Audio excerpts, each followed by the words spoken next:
सादर नमस्कार साथियों, प्रस्तुत है हरिशंकर परसाई जी की व्यंग रचना अपनी अपनी बीमारी। हम उनके पास चंदा मांगने गए थे, वे हमें भांप गए, हम भी उन्हें भांप गए। चंदा मांगने वाले और देने वाले एक दूसरे के शरीर की गंध बखूबी पहचानते हैं। लेने वाला गंध से जान लेता है कि यह देगा या नहीं। देने वाला भी मांगने वाले के शरीर की गंध से समझ लेता है कि यह बिना लिए टल जाएगा या नहीं। हमें बैठते ही समझ में आ गया कि ये नहीं देंगे, वे भी शायद समझ गए कि ये टल जाएंगे। फिर भी हम दोनों पक्षों को अपना कर्तव्य तो निभाना ही था। हमने प्रार्थना की तो वे बोले, आपको चंदे की पड़ी है, हम तो टैक्सों के मारे मर रहे हैं। सोचा, यह टैक्स की बीमारी कैसी होती है। बीमारियां बहुत देखी हैं, निमोनिया, कालरा, कैंसर, जिनसे लोग मरते हैं, मगर यह टैक्स की कैसी बीमारी है जिससे वे मर रहे थे। वे पूरी तरह से स्वस्थ और प्रसन्न थे, तो क्या इस बीमारी में मजा आता है? इस बीमारी से मरने में कैसा लगता होगा? इस देश में कुछ लोग टैक्स की बीमारी से मरते हैं और काफी लोग भूखमरी से। टैक्स की बीमारी की विशेषता यह है कि जिसे लग जाए वो कहता है, हाय, हम टैक्स से मर रहे हैं, और जिसे न लगे वो कहता है, हाय, हमें टैक्स की बीमारी ही नहीं लगती।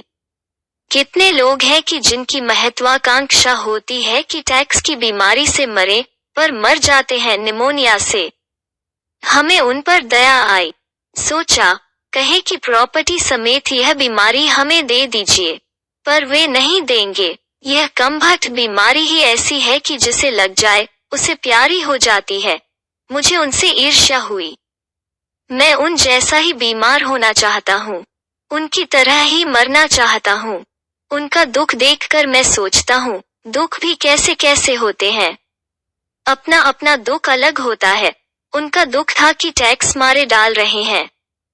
अपना दुख है कि प्रॉपर्टी नहीं है जिससे अपने को भी टैक्स से मरने का सौभाग्य प्राप्त हो।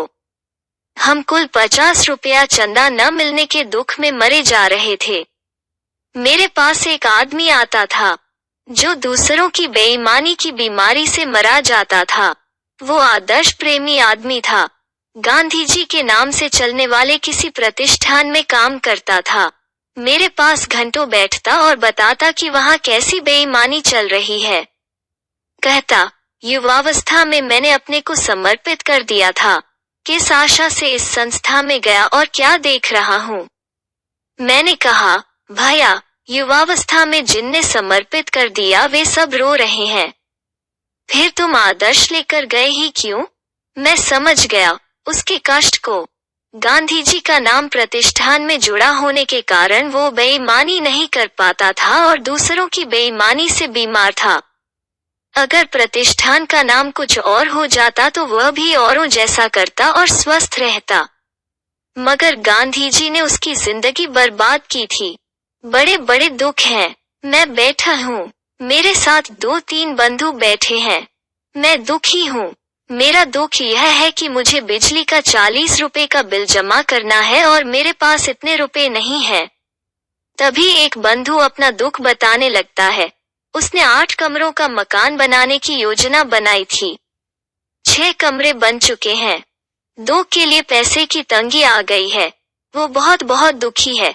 वो अपने दुख का वर्णन करता है। मैं प्रभावित नहीं होता। मुझे उसके दुख से दुखी होना चाहिए, पर नहीं हो पाता। मेरे मन में बिजली के बिल के 40 रुपए का खटका लगा है। दूसरे बंधु पुस्तक विक्रेता हैं। पिछले साल 50,000 की किताबें पुस्तकालयों को बेची थीं। इस साल 40,000 की बिकी। कहते हैं, बड़ी मुश्किल है। सिर्फ 40,000 की किताबें इस साल बिकी। ऐसे में कैसे चलेगा? वे चाहते हैं मैं दुखी हो जाऊं, पर मैं नहीं होता। इनके पास मैंने अपनी 100 किताबें रख दी थीं। वे बिक गईं, मगर जब मैं पैसे मांगता हूँ तो वे ऐसे हंसने लगते हैं जैसे मैं हास्यरस पैदा कर रहा हूँ। बड़ी मुसीबत है व्यंग्यकार की। वो अपने पैसे मांगे तो उसे भी व्यंग्य विनोद में शामिल कर लिया जाता है। मैं उनके दुख से दुखी नहीं होता। मेरे मन में बिजली कटने का खटका लगा हुआ है। तीसरे बंधु की रोटरी मशीन आ गई। अब मोनो मशीन आने में कठिनाई आ गई है।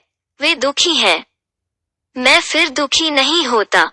अंततः मुझे लगता है कि अपने बिजली के बिल को भूलकर मुझे इन सब के दुख में दुखी हो जाना चाहिए। मैं दुखी हो जाता हूँ। कहता हूँ, क्या ट्रेजेडी है मनुष्य जीवन की कि मकान कुल 6 कमरों का रह जाता है। और कैसी निर्दया यह दुनिया है कि सिर्फ 40,000 की किताबें खरीदती है। कैसा बुरा वक्त आ गया है कि मोनो मशीन ही नहीं आ रही है। वे तीनों प्रसन्न हैं कि मैं उनके दुखों से आखिर दुखी हो ही गया। तरह तरह के संघर्ष में तरह तरह के दुख हैं। एक जीवित रहने का संघर्ष है और एक संपन्नता का संघर्ष है। एक न्यूनतम जीवन स्तर न कर पाने का दुख है। एक पर्याप्त संपन्नता न होने का दुख है। ऐसे में कोई अपने तुच्छ दुखों को लेकर कैसे बैठे? मेरे मन में फिर वही लालसा उठती है कि वे सज्जन प्रॉपर्टी समेत अपनी टैक्सों की बीमारी मुझे दे दें और मैं उससे मर जाऊं। मगर वे मुझे यह चांस नहीं देंगे।